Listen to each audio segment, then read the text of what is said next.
After Jimmy Carter legalizes home brewing, I mean, before '78 when he did that, the only place you get a home brewing kit was in the back of High Times. It was as illegal as the weed was.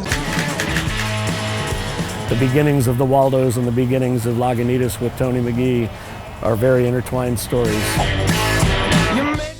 Right behind me is the wall where the Waldos would hang out every day. So in 1971, my buddy Steve, Waldos Steve, had a friend, and he had a treasure map of some pot plants that we could go search for. A secret garden that was abandoned and waiting somewhere for them right out in the hills of West Marin.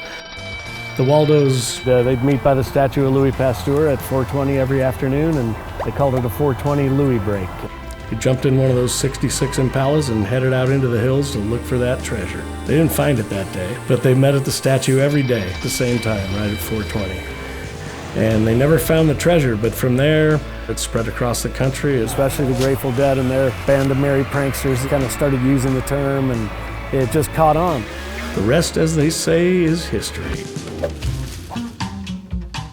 It's hard to overstate the Petaluma aspect of things, because my first brewery in Forest Knolls, actually next door to Lagunitas, when that had to close, I thought to myself, well, where do I want to drive to, you know? And there was this one gorgeous road that I thought, you know, I could do that as a commute.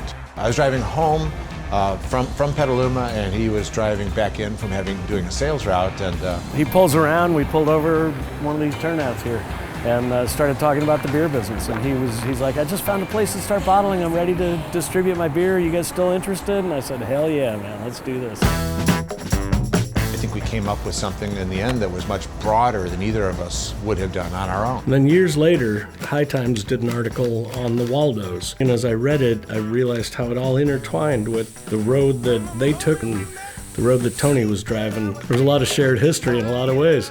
So I had a buddy that was the marketing guy for High Times. I called him and left him a message one morning and asked him if he knew how I could get in touch with those guys. I got a call from Ron.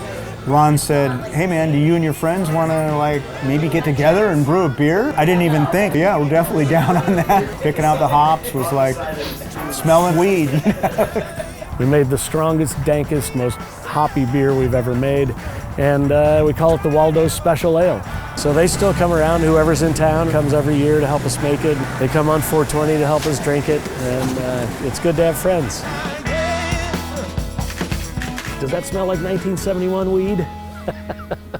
They're like, no, man, this smells way better. I was like, well, yeah, I forgot. 1971 weed kind of smelled like dirt and sticks.